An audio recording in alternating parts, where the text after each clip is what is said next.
Hello, everyone, and welcome to another episode of Justin the Food Entrepreneur Show. I'm Justin Bizzarro. I'm your host. That's Bizzarro. For anyone who's out there, you can find us on Instagram or on Spotify or iTunes Music or Apple Podcasts. Those are our main locations. If you're looking for the videos, you can only find those on Apple Music. Spotify does not support anything other than audio. I know I get that question a lot that there's missing episodes. That usually means it's a video episode, guys, just to give clarity there since I got some questions about that. I appreciate everyone listening in. I appreciate the questions, the feedback. I appreciate the support of the entrepreneurs, the likes, shares, comments of the episodes. We're doing very well. As I mentioned in the last couple episodes, we had 423 new subscribers in one day, which is pretty awesome for us. So I thank you guys for that and all the word. You guys are paying your dues and paying your fees since we don't charge anything and entrepreneurs come on here for free and we absorb all the costs at Better with Bacon Fat Studios. All that we ask for you guys. If you like it, you learn something from it, you gain something from it, that you share, like, comment, and follow these entrepreneurs on their journey through Instagram. And if you're in their location, go try their food, go support their restaurants. They're obviously caring if they're coming on a show like mine, because I don't give anything for them to come on the show other than to share their story with the world and help others grow from their stories, because it is hard to be an entrepreneur and it can be lonely out there. But there are a lot of us out there in the food world, and there are a lot of us going through the same struggles on a global scale. So you think about food and you think about food as entrepreneurs, there's many, many, many of us throughout the entire world. And as world citizens, we all have a similar occupation, if you think about it, and deal with similar problems with employees, food, supply, demand, refrigeration, etc. So that being said, from Southern California, I have Stephen Lee with us from the Kroft. How are you doing, Stephen? I'm doing great on this Monday morning. Yeah. It's just turned afternoon for me, but I appreciate you coming on the show, Stephen. I know we had a lot trying to connect and all that, but it's your show. Let's talk about your story, Stephen, all the way from little Steve to the adult Stephen, your parents, your family, your raising, food. Let's dive into it and tell us about yourself and take as long as you want. It's your show. Wow. My name's Stephen Lee. I'm the first generation Vietnamese born here. My parents are immigrants. They came into this country in 1975 with four other siblings, one boy, three girls. And then, you know, I was born in 77 and suburbs up north in Vacaville. Very, very, I want to say, white collar. I mean, like not much mixed race at all. I'm probably like one of the five Asian families in that city. It was a pretty small farm town. So growing up until like fourth grade, my mom, she made all the meals. There was no McDonald's. There was no, In-N-Out, nothing like that. So I really hated Vietnamese food growing up because I was jealous about what the other kids were eating. And then so my parents are just, I know. working, yeah, working, every day, 9 to 5. I was a lock-key baby. So I walk home from school in kindergarten, make myself something to eat, woke up in the morning by myself, got ready, went to school. So I didn't really have any parents until probably like until they got better jobs and we moved to a city called Fairfield, which was much more diverse. They had an Air Force base, so there's a lot more Asians and stuff like that. So I was able to kind of get more diversity to say, and then that's when I started cooking more. My parents, they still worked, but they're able to provide for us more. So I was able to kind of have a more eclectic palate.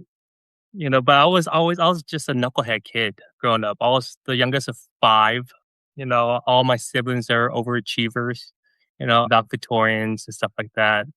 But I was just, I think my parents just forgot about me.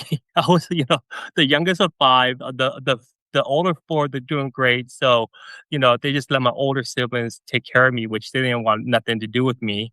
So I was kind of like, hanging with friends and stuff like that. And graduated high school, tried college, didn't work out, and then went to like a trade school, did like lab work, chemistry stuff, blood testing and stuff like that. And then, but throughout the whole time, I used to cook all the time. Every Friday, Saturdays, I would cook for my family, barbecues. We always have weekly get-togethers, and it was something that back then, I enjoyed. But now that I look back upon it, I really appreciate what that inspired me to do, and that inspired me to really enjoy cooking and providing to people and really getting pure enjoyment seeing people enjoy my food. So probably throughout my 20s, I was just in and out of jobs, and I finally landed a great job with a cancer diagnostic company, and then kind of worked my way up from the bottom to sales, and then probably in I want to say around 2009, I got itched to open a restaurant. I didn't know what I wanted to open, but I wanted to do something. And I had a little money saved because, I had a really good paying job. And then my girlfriend at the time, which is now my wife, we used to go Shabu all the time, like at least once a week. Shabu Shabu. Have you had it? Yes, I love Shabu Shabu. I spent a lot of time in New York, and I did have I was married before, and we did do a lot of things like that in New York, yeah, and Los Yeah. Angeles actually, of course. Is But yeah, so business what meetings, yeah. great for So business meetings. yes, very good, right? You cook at your own you eat at your own pace. Yeah, The food is always hot. So you can spend a one long time together. Yeah, that's exactly. a lot You're of not forced, conversation. right? You don't yeah, as soon as your food gets there, you're not, like, forced to eat it. You could just Yeah, chill, relax, and yeah, really and have a good time. So, I wanna say, like, maybe a year or 2 just frequently eating shabu, I looked at my wife, I was like, "Dude, I can open one of these." There's no chef. All it is prep work. Make your own house-made sauces, and people are paying you to cook their own food. I mean, that's like a win-win, right? yeah. So, because I didn't have no culinary experience, no culinary background, no biz management, nothing. So I asked a couple of friends on a snowboarding trip on the way home from Mammoth, like 2010 or like late 2009. I was like, let's open a shabu restaurant. And all two knuckleheads are like, yes, let's do it. So, so we got five knuckleheads together and we just start R&D in. And I'm, a lot of people say don't mix business with friends. But actually, this venture, I really valued it. And that was the key to launch me to where I'm at now, was that all five of us were passionate, driven, and were willing to learn. And all of us had our strengths and weaknesses. And what's great was that a lot of our strengths was other people's weaknesses. So we're able to piggyback off of each other. So we created this great shabu restaurant called Swiss Shabu.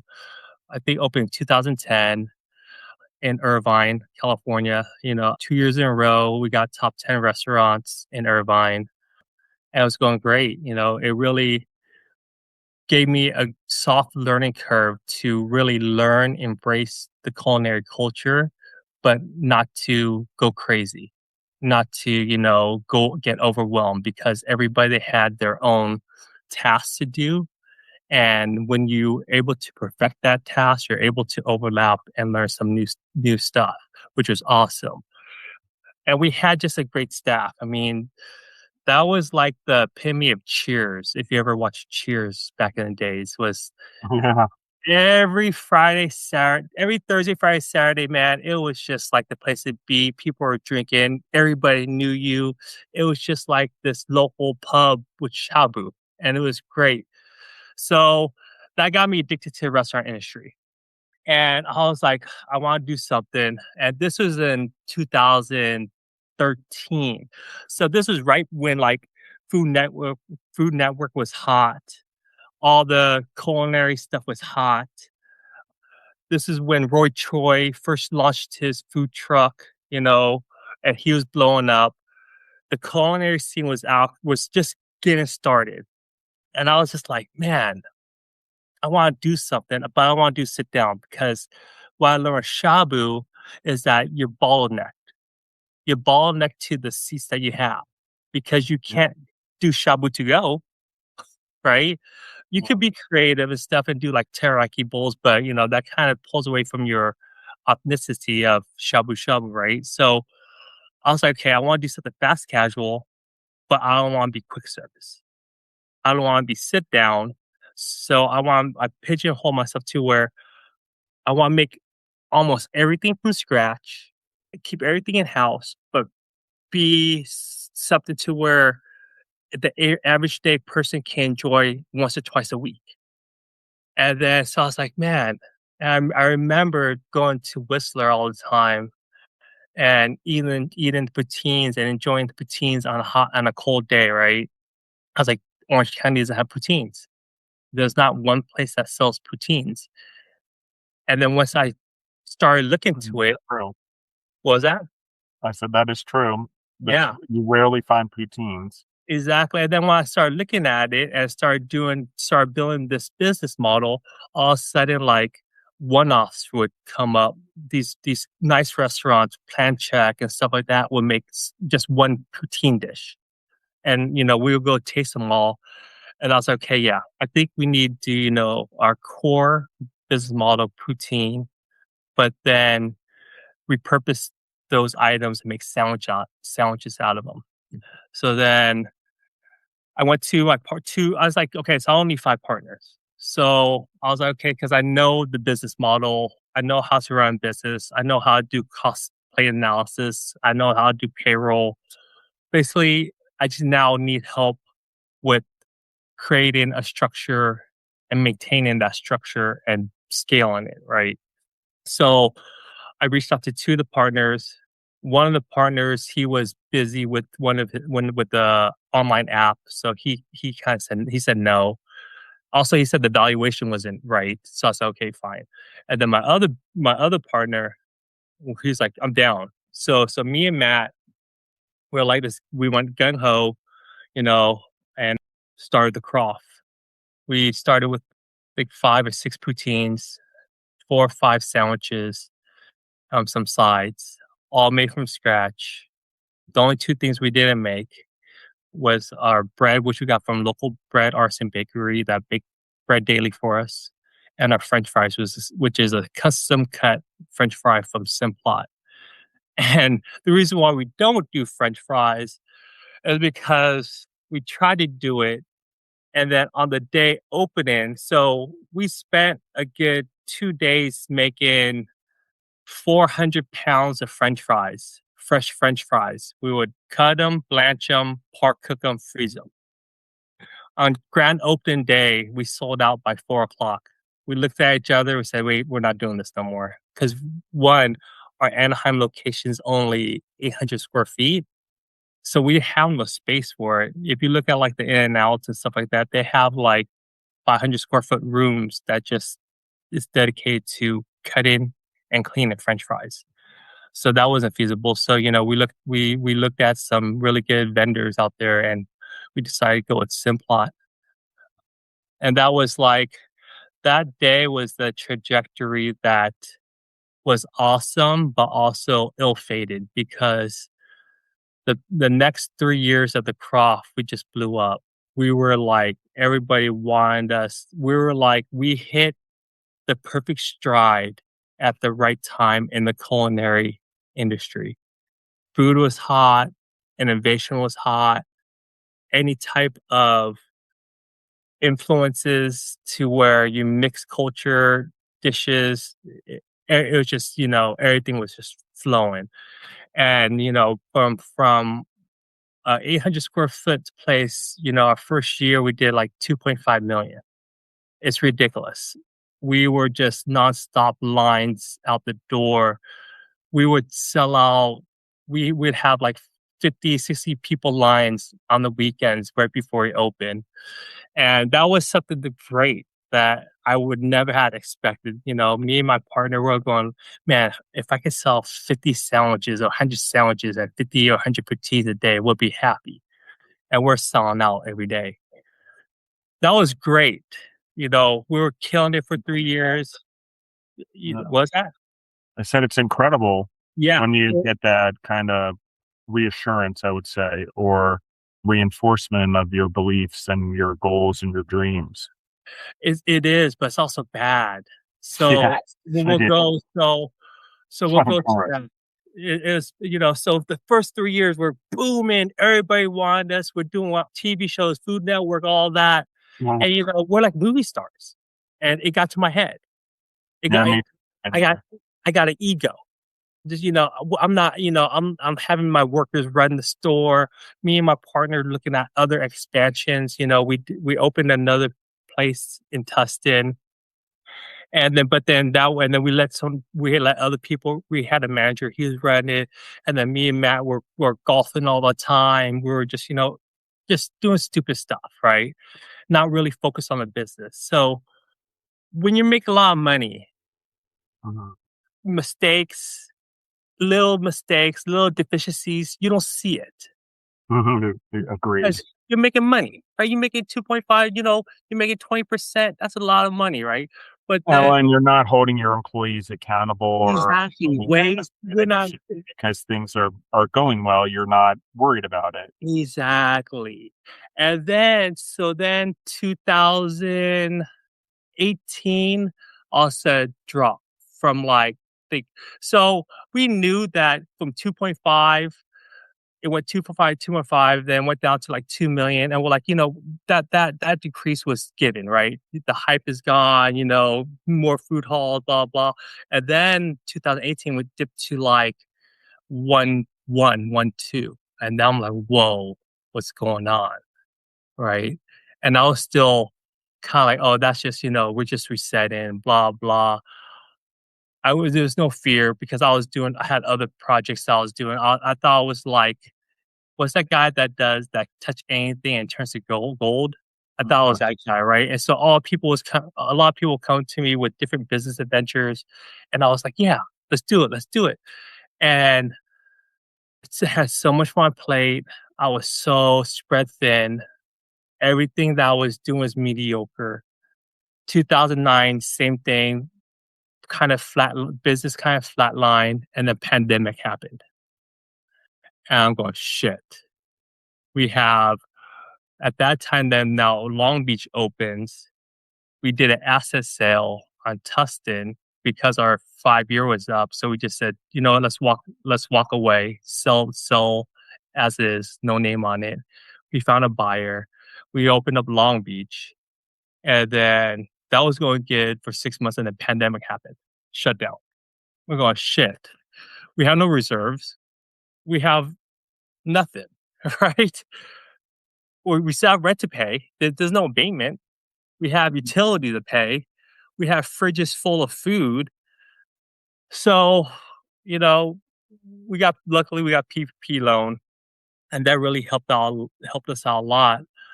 But, you know, 2020 to 2022 was really stressful. I 2018 I had my first child, so that didn't help.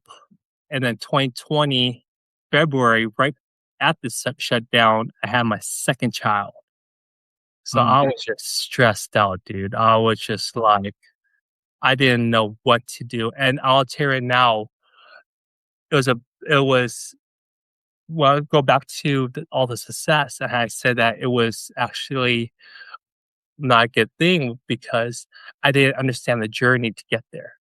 I didn't know, and I didn't understand how to market. I didn't understand how to create inventory processes. I didn't understand how to create procedures properly, right? So 2021, 2022, I'm stressed the hell out. I'm drinking a lot. And then my life is on downward spiral. And I'm going, fuck, dude, like, I don't know how to get out of it. And I'm just drinking a lot and, you know, doing drugs, right?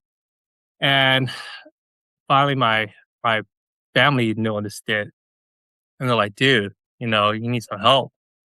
I was like, "Yeah, you're right, I do." So April 1st, 2022, I checked into rehab, and from that day point on, I've been sober since, and that was the best thing ever that I did in my life. Congrats, dude. Thank you. Because what I did from that point on was really I blamed everything else on everybody else, but I never blamed myself for all the bad business ventures, all the bad decisions, all the bad events that happened to my business or to me. I never blamed myself. The thing about it is, it was all me because I chose to say yes. I chose to do that. So if anything ever happens in your life, it's because of you, because you have the choice. You could do it or not do it.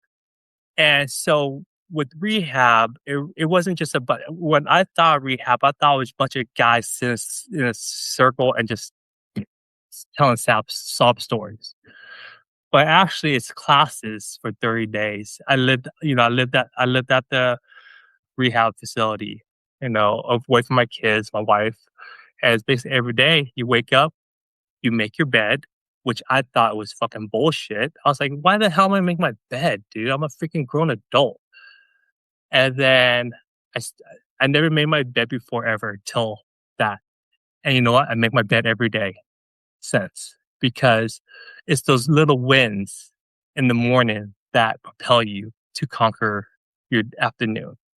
So going back to rehab, it gave me the skills to understand what's going on my mind and how to act and how to decompress and how to understand what my triggers are. So then after rehab, I got a rehab and basically I say, you know what? Either I quit the Kroft and I sell it or just fucking close that shit, or I rededicate myself and become the leader who I should be. And that's what I did. So every day I would be either in Long Beach or Anaheim going through all the processes, going through all the recipes, watching every person, even my managers, do the recipes, check everything. And there were so many arguments. My GM quit, but they came back the same day. My other manager in Long Beach was about to quit because we were so we drifted so far off of our recipes that the food wasn't good. And that's You start holding people accountable, it becomes hard. Suddenly, exactly people take it as blame, not as we can't do anything about the past. It's already happened, guys. All we're trying to do is identify what went wrong and move forward. exactly because and then what I did was I told him, hey, why were we successful in the beginning? It wasn't because of Oscar's recipes, it's because of the original Kroft recipes. So let's get back to the original Kroft recipe. So for the last 4 years, actually so from 2022 to 2021 for like a year, I went to each location and we just went through recipes, like pounded the recipes every day. I was watching them measure, watching them how they trim stuff. We working the recipes to fine tune it, walking the line every day with my managers, tasting it. And when I taste everything, I would have the manager tell me how it tastes because I want to see if their palate profile tastes it matches my palate profile. So it got to a point where now that was streamlined. So I was like, cool, recipe streamlined, process streamlined. Now let's work on staffing. Let's get the staff in and let's get their expectations up to par to what I expect out of them and they expect out of me. Because not now my philosophy is I want you to succeed and I'm there to facilitate that. So whether if you need new stuff or there's a process that isn't the most optimal, let me know because I emphasize that I'm not there to have you fail. I'm there to make you succeed and make you a better person before you got here. So if you're only here with me for a year, that year you should be a better person leaving my facility. And that's all I want.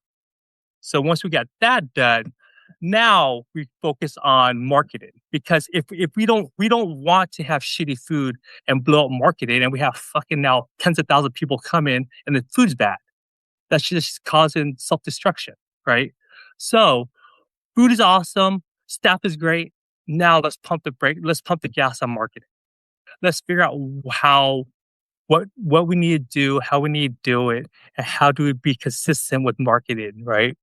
So now I was okay. We probably need a marketing agency, a marketing team to help create campaigns, photo shoots, to kind of be my assistant in the day days, but not have to be an employee. So then we got a marketing agency or marketing firm to kind of facilitate all my marketing needs. And then at the same time, I have an ads team that manages just my ads. So they manage Google, Meta, YouTube, LinkedIn, all that, and they'll do the analytics and they'll move the dollars around to what ads are working the best. So with that being said, now we're just full blown like we're like race car. We are just fully optimized running. But it took me 4 years to do that.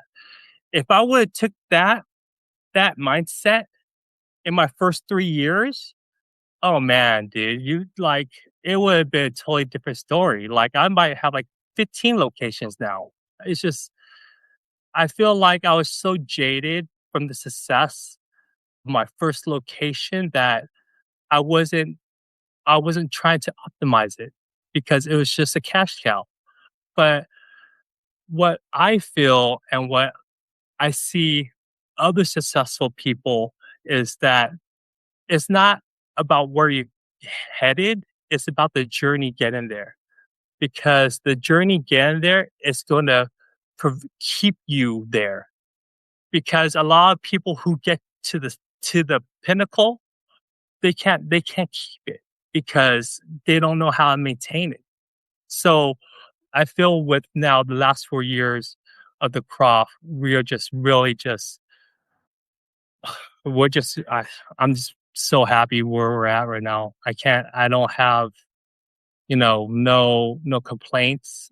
I think I'm the best owner possible now because I know exactly what's happening at every front of the business. And I know how to control it.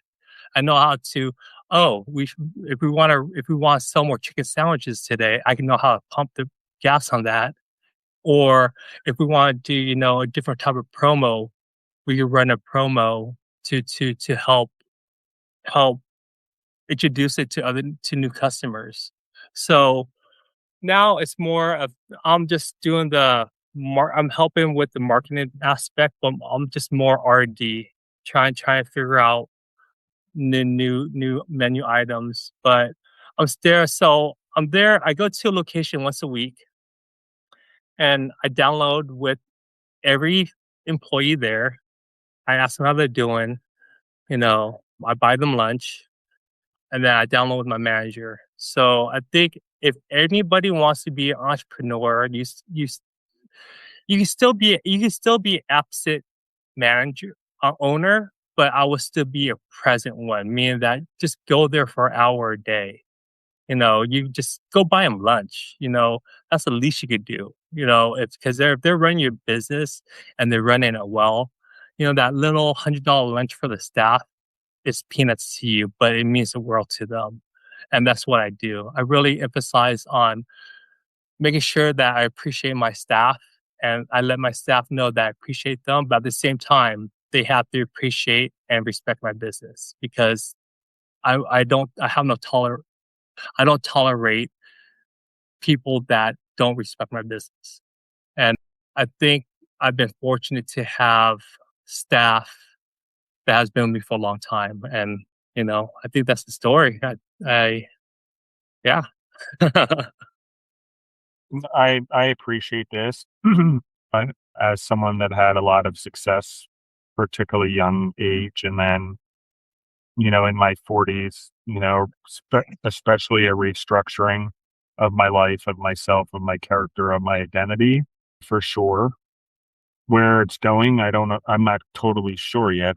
But I will say that in business, one of the hardest things I had to learn was there is a difference between me as a leader and an entrepreneur and me as a fellow human being to everyone. I was so young when I started that I thought it was a lot more about friendship and unity and bonding and fighting the good fight versus what it takes to actually, run and lead a business. Enjoyed a lot of my time in my younger years, probably too much, not realizing that it comes and goes.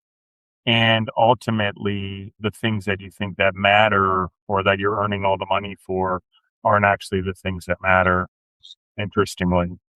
So go ahead, Stephen. I don't know if you want to comment on what I just said. No, I totally agree. I felt like before it was all about making a statement and making money. Nowadays, it's building a team that wants to grow with you. Seeing like I have GMs that were line cooks that were making. I have two of my GMs right now. They were line cooks making $15 an hour. Now they're making six digits. Seeing like these people that that are hungry, that want to do something and growing with them. That's the best part of life, man. That's the best part of business is seeing that. If you don't want to inspire other people, you shouldn't be in business. I think like being inspired to do good and to see your staff grow is what is the biggest benefit of being a restaurateur or being a business owner. Yeah, I agree with you 100%. I think the other thing that I want to touch upon a little bit is let's talk about a little bit about the reasons for success. Maybe now that you've had hindsight, you've been able to look through your inventory, you've been able to standardize, you've been able to put standard operating procedures together for your business, which we talked about a lot recently in the episodes on this show. But let's talk a little bit about what made it successful in the first place, you think, now that you have your hands around all of the analytics, I'll call it, the information, the recipes, the cost analysis, so on and so forth. And let's talk about that a little bit because it was successful at first. There was a timing there. And there were certain things that you obviously put in place. Maybe they didn't stay in place, but let's identify those because I think it's important for reflection with the audience. I think the two keys to our success was price point. You know, being pretty much 95% scratch kitchen, artisan bread. We didn't price ourselves out of the market. As a business owner and a restaurateur, what I've done was I put myself in the consumer's shoe. I make something, I portion it out, and I go what I pay for that. What I pay, $13.95 for that. Then I look at competitors and see what they're selling it for. I think you have to really have a grasp on that because if you're just throwing out numbers, you won't be successful. I try to, and then also when I make food, I try to do my cost per plate around. Uh, Ideally, it's like 28%, but most of the time it's around 29-30%, where I would say half of my menus around 26% and the other half is around 29-30%. I'm more a volume guy, so I'm not trying to make $1 million off of 10 sandwiches. I'm trying to make, $1 million off of 50,000 sandwiches. So I have to make sure that when you have that philosophy, you don't have no bottlenecks and your throughput is properly thought out. Because if you want to sell, do 400 tickets, but you only have a 27-inch flat top, that's not feasible. So we have to, when we're creating a business scale or business model, you have to understand, is it scalable and is it able to grow? And are you able to make the output and grow sales, right?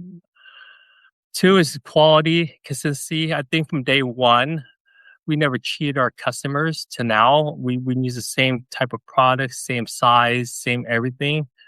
So being consistent is really key. I know I've been to a lot of restaurants to where the first year it's amazing. It's like you're blown away, and then you come back and you're just going, why did they do that? Like customers see that. And for them to be cheap like that, it's like you just, you don't ever set your expectations high and then come back low. You can't, there's no way. You're just shooting yourself in the foot. So I think so for us, I think we just had a great innovative menu that was really good at a great price point. I think that those two were key factors that help us just blow up. And then that's also when social media was out, and that's when like Instagram blew up, and we have a decent amount of followers, and that helped us out a lot. But we never went on that ridiculous IG photo type of thing to where it's a 20 patty smash burger, or you know 50-pound poutine. We do have a 10-pound poutine challenge, but we don't like all of our food is really made for singular usage, not nothing to where it's just outrageous. And just yeah, I think those key points to made us consistently good. Yeah, one of the things that I think that I want to talk about, and you're at this precipice now, or this what I would call spawn on your journey, is that as you standardize everything and you focus now, what's important is that now, because the standardization in every restaurant location and all of them being on the same recipes and everything, and as you scale or grow, you now have the ability for central production for things like your sauces or whatever. It's still made fresh and from scratch, but you're all located in Southern California. It starts giving you options to expand your business and increase your margins, even though you are doing volume now, but you can increase the margins with taking the labor out and, focusing on more in the facilities and, bulk production, which is what businesses do. But it can't be done without the standardization we're talking about. I think one of the things that could have happened is you could have kept being successful and you could have not standardized everything and you could have had a larger problem on your hand. And I think there are a lot of people, they come to me all the time. I think we're looking at examples. I think Boston market's a great example where things went awry in their standardization and staying current, and then trying to adjust to trends instead of sticking to what they were good at. But to this point, to what we're talking about here, for you, I think that you're now focusing on this. You're now focusing on what the future has. So what does that look like for you? You're talking about opening your fourth location, correct? Where you're about to be. So I have fourth location pretty much in the works at in Brea City, Brea Mall. That we should finalize the lease, everything within the next week or so. So that should be open probably in 60, 90 days. And then I have Dana Point project in Dana Point at the harbor. That should be going up. I signed the LOI for that. So that won't be available to me till like 2027. So right now, I think by end of 2027, I should be around 5 locations. And like going to your point I thought about co-packing, and what's crazy is I make everything from scratch at each location. We have tilt skillets, we have combis, we have rotisseries at each location. We have, you know, that's where I'm at right now. Do I really want to do that? Or do I want to still stay true to scratch kitchen? And I Yeah, think, well, I wouldn't co-pack. I would build your own from scratch bulk production facility. But that would be because you're smart enough to do it. You know your facilities. You've got the right staff. But yeah, I agree with you. You can still make it in your facilities. But I was exactly. just saying, as an example, for the audience, it would be very simple for you to create another company that did your own packaging of your products from scratch because you don't want to give up that control to someone else. I don't. I've done that before. It never works out well. So No, exactly, and that's what we do with all of our paper and plastic products, all of our cups, all of our paper products that are branded. We do our China run every 2 months, and we have our own warehouse, and then we distribute to each location. But that's what I want to say for any business owner out there that is trying to lean. I say that if you start to lean because you're not making enough sales, that's just a slow suicide. You're just yeah, killing yourself. You have to focus on sales, focus on growth. I mean, you need to spend money on growing, not saving money on staff. Because if you save money on staff and you grow, what's going to happen? There's going to be bottlenecks in your restaurant, and quality and service is going down, and then you don't go out of business. So at the end of the day, it's all in. It's either all in on marketing, and you can't increase sales by marketing, then your business isn't really meant to be, right? Because if you're doing all the right things and you can't grow your business, then there's something wrong. Either your recipes are wrong, or that's just you're not in the right market for that type of cuisine. So yeah, I think so that's what we do. So for staff, pay your staff. So what I do is I look at all my locations, and I have 5 key asset players at each location, and one of them being my general manager. And I make sure that they're taken care of, because I know that those 5 people will always take care of my business like it's their own. And if all hell breaks loose, those 5 will run that restaurant by itself. So make sure that you have a good core group of people that knows your business like the back of your hand, and take care of them, because if you do that, your business will grow as long as you have a good product. You have to have a good product no matter what. You have to have a good product that's priced right, because those 2 things, good product, price right, is people are shoppers. And if I get Joe's Pizza and then Bob's Pizza the same, but Bob's Pizza is $2 more, I'm going to go Joe's, right? So you have to make sure that you're competitively priced, but also have a better product. And if you do that, market the shit out of your thing, you'll grow. let's talk a little bit about motivation, discipline, staying on the grind now. Your day's different. You have discipline in your life. You have consistency.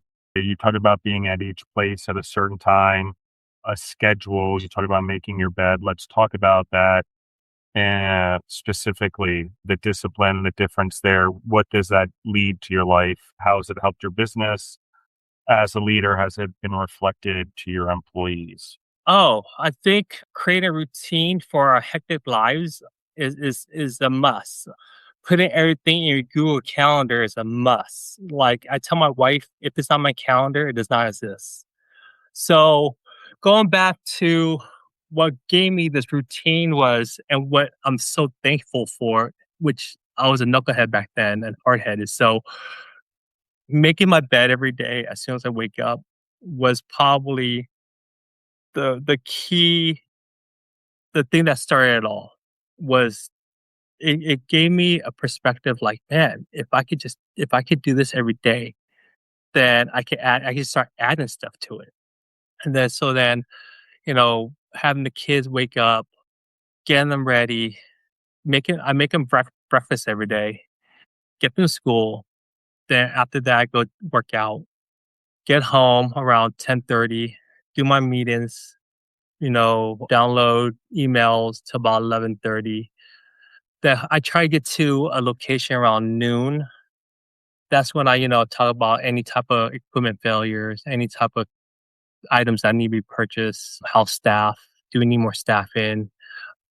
I chit chat with all my employees.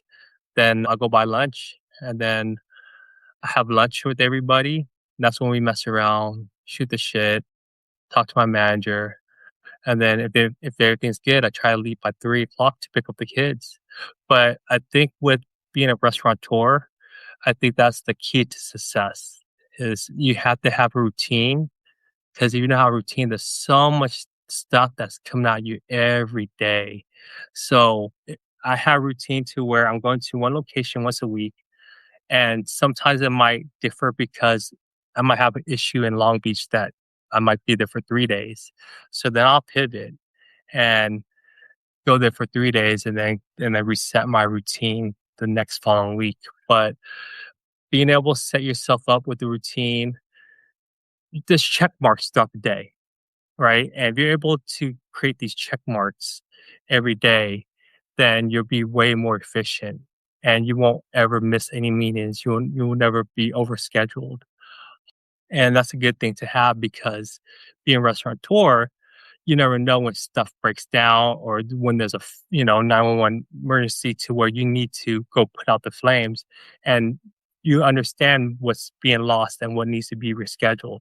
Unlike if you're just going with the wind, there's so much stuff that goes underneath the carpet that you don't know about that can really affect your business.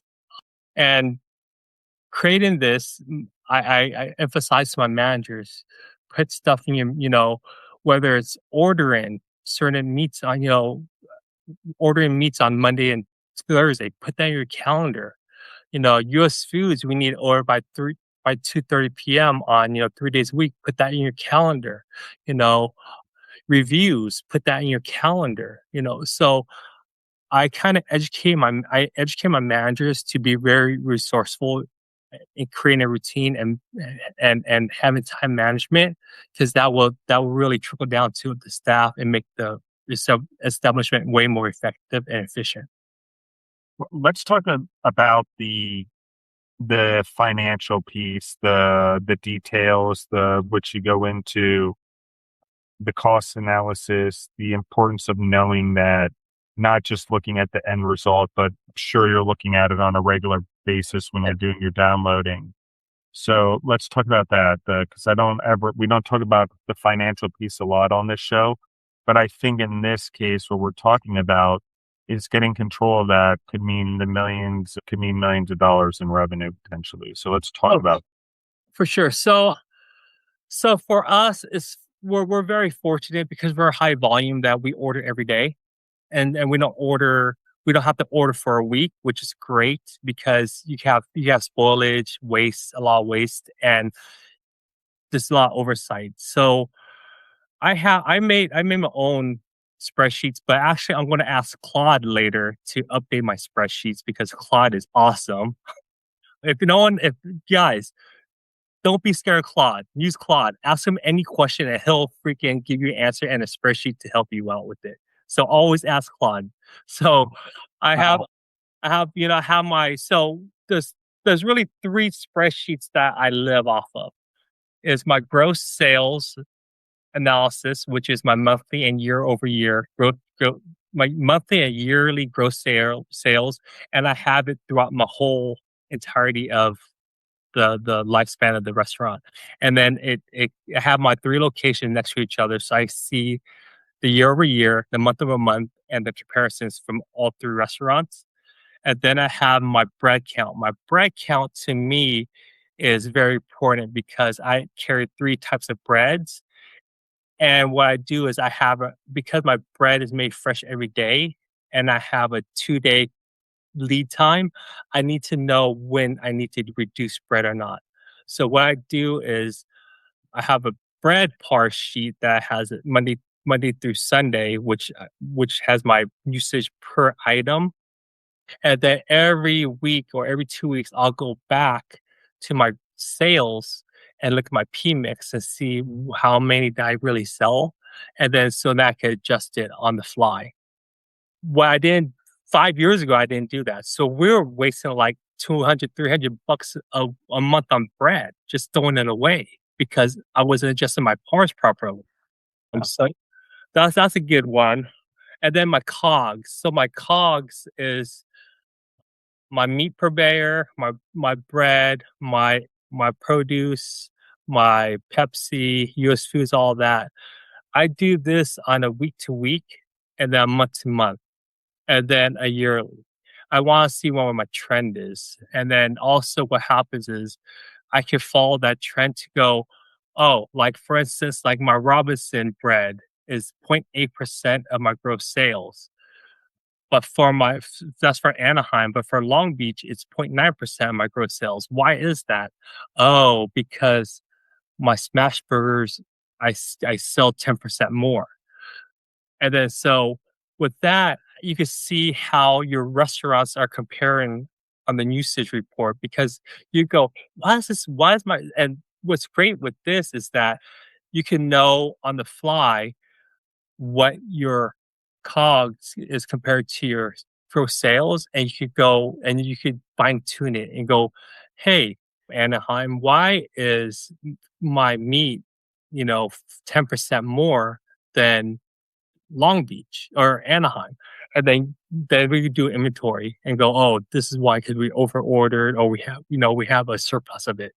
So I think with being an entrepreneur, you have to have your numbers in front of you. You just you can't have just invoices because you want to be able to trend data. And with us being pretty much a scratch kitchen, we need to understand that on our slow months, we need to order less. On a busier months, we need to order more. But you have to have the intuition to order more before it's needed. Because you don't ever want to run out. In our business, you don't ever want to sell out because that's a lost sale. So we want to be prepared for that. And how you are prepared for that is trend your data and have your spreadsheets in hand and look at them on a religious basis. Yeah, I agree with you. I think you need to customize it to your business, but there are certain indications in your business indicators. Steve and I were talking about gasoline prices, and we were a hospital food business. We did central production and then shipped the meals every single day to the hospitals in bulk or trade, depending on the customer. And obviously we're getting deliveries every day, tractor trailers, loads, because hospital systems are massive. New York City alone, anyone can imagine the size of that. Or Kaiser Permanente, another client, are all very large systems. And so the thing about what we're talking about here is you need to know what your indicators are, which ones tell you the tail of your business. What is the core products? In this case, maybe it's bread or French fries, obviously. But when you're doing lots of items or you have multiple items, there's stars of the show that should indicate how your business is doing. For me, it was milk. I knew based on where milk was or milk usage, whether we were wasting or what was going on with food. Is in so many recipes, soups, sauces, by the kettle loads, 150, 100, 200, 300 gallon, 400 gallons in Georgia recipes at a time in mass bulk. So when you're all of a sudden your milk volume changes or something changes, eggs, sort of your staples when you're doing hospital meals like that, where you're basically touching every part of the fruit, vegetables, and a lot of proteins, chicken, turkey, pork, salmon, shrimp, clams, whatever in the hospital systems or in the long-term care homes, your prices or what happens. It used to be if pork went up, beef would go down, was going down, something like that, or chicken, things like that would be. But now internationally, after COVID, Smithfield being owned by the Chinese, we've gone to a much larger global scale in terms of our protein, our chickens, our pork, our beef, and American staples are more like bison, elk, even emu and ostrich, interestingly, are becoming more of our staple products because we're customizing them. But anyway, to my point for everyone is that you need to look at what is good to your business. What is the tail signs? You need to write reports around them, analytics. And I would use this crap out of AI because it does work. I do spreadsheets now. I can write SOPs. I can do things that used to require me a whole team, a whole strategic leadership team. I now can get recipes done for clients. I can do stuff for long-term care homes, restaurants, consulting projects, legal projects, all around food where I was having to wait long periods of time or waiting for information or someone to give me a spreadsheet back. I don't have to do that anymore. I tell it what I want and the information I'm looking for and then how to build it. And it'll also tell you what you need to be looking for if anyone puts their financials in there. It'll help you discover key indicators. You do have to train it a little bit and what your business is, but I recommend it.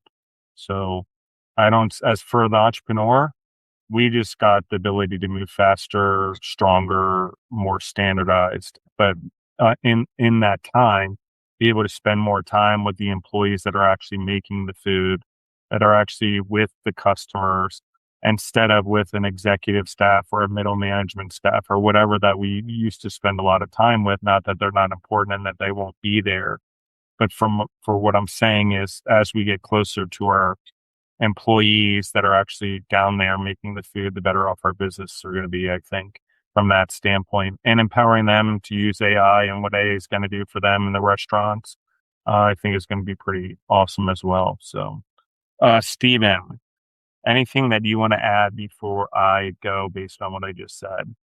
No, I think I'm good. Hopefully, I was able to help some people out. I think that myself not being a true restaurateur, but being able to create something that is big enough to be happy about is, it's pretty cool. Very, very cool. Yeah. Where can they find you online? Where can they find your locations? How can they find you on social media?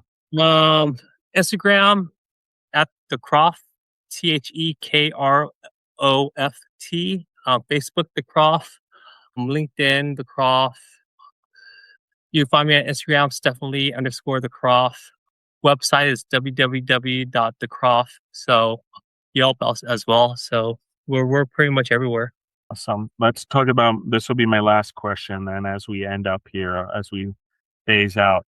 Well, talk to me about R&D. You talked a lot about standard recipes. You talked a lot about not making things enormous, but we didn't talk about development of these recipes because it's obviously unique. There's not a lot of people out there doing what you're doing in the way that you're doing it, in my opinion. So let's talk about that, the R&D, the recipe development, because if you make it all from scratch and you aren't a chef, how are you doing it is going to be a question I know I'm going to get because I'm going to get it. And Yeah. so I think we'll just answer it now for everyone as we close out here. I think as a chef or as a wannabe chef to call it, understand your flavor profiles, right? Whether it's salt, black pepper, cumin, whatever, taste it. Understand what it tastes like by its raw natural state. Two is understand techniques, whether it's braising, roasting, searing. Understand how to do that properly so that when you do say you do that way, it's done that way.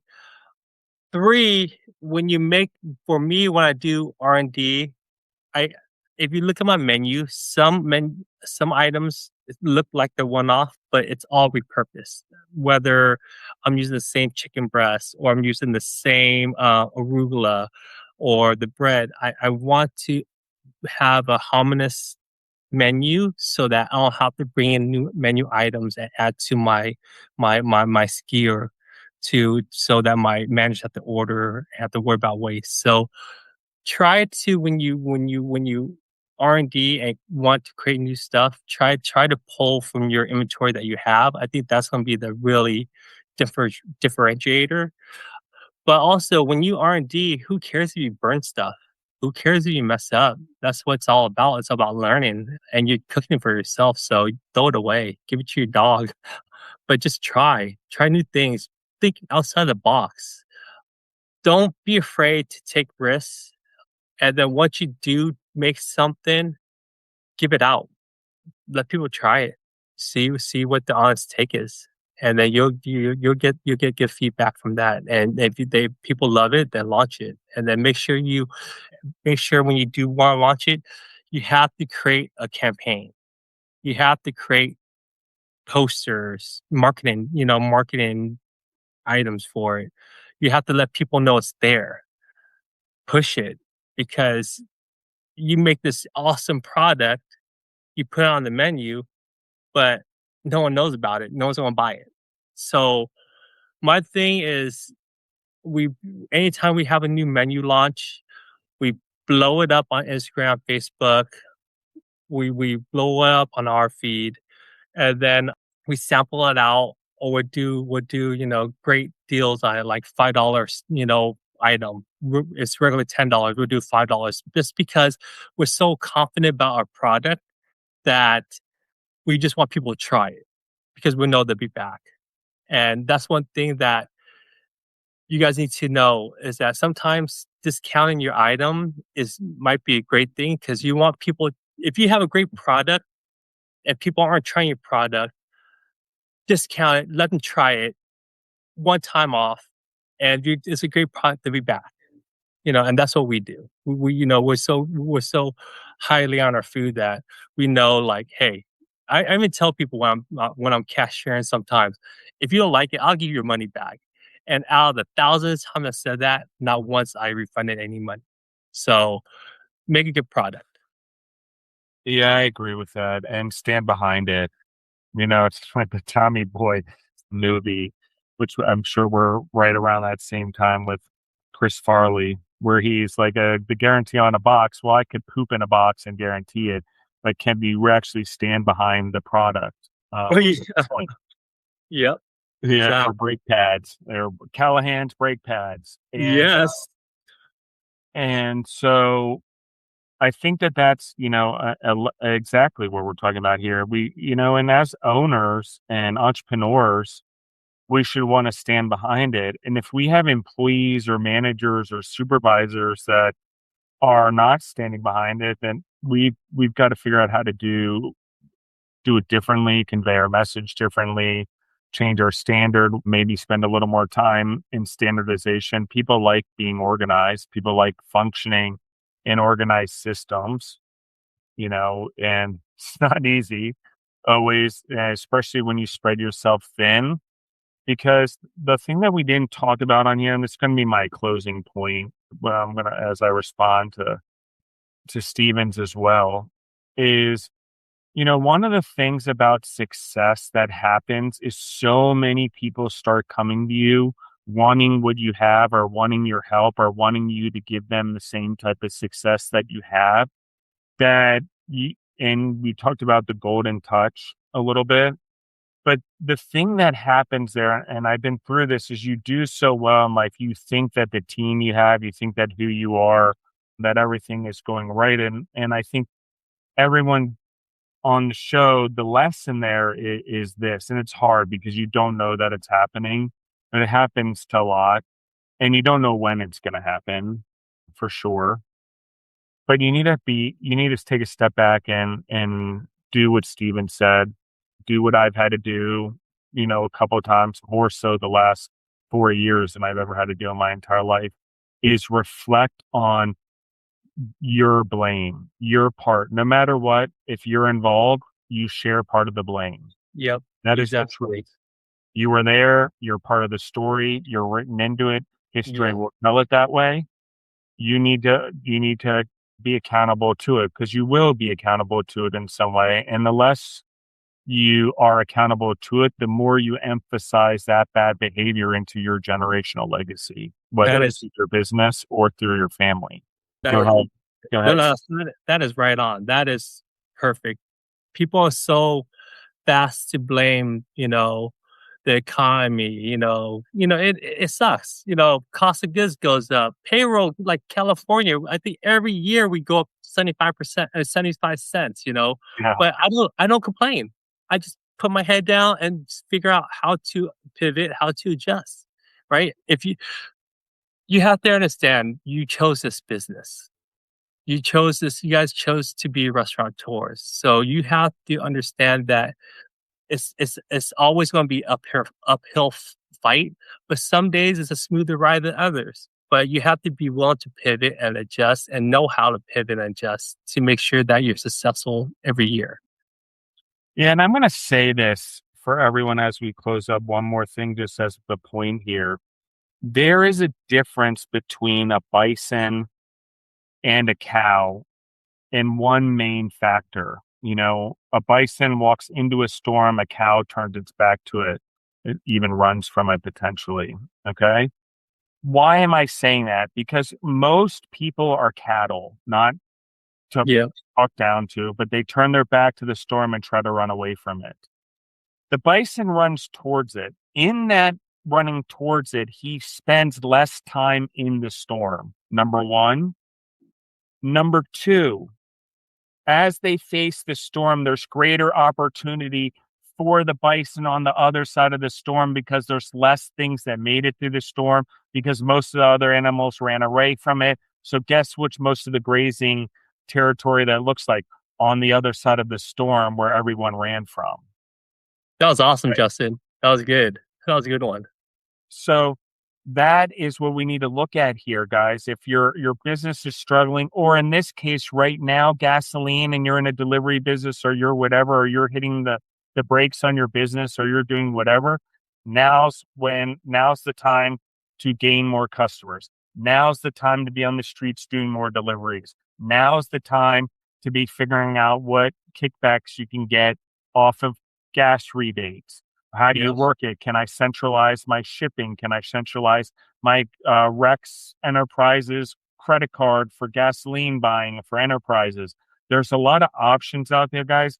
These things for those that walk towards it and deal with it and don't run away from it and limit their business because of it. There's just a greater opportunity there for you, honestly. And right now, from a food standpoint and a sales standpoint, everyone, like, of course gas prices are going to affect food. We don't live on the farm anymore. And so with that being said, we as entrepreneurs need to get used to that in the current state we're in. The 70s, if we go look at the 70s, there was a gas crisis. We are economically more secure as individuals where the gas prices may not affect us as much as they did. And there's more supply, so it's not affecting us in the same way. But we're dealing with the same thing here where gas prices is making it costly to do business all the way around for everyone.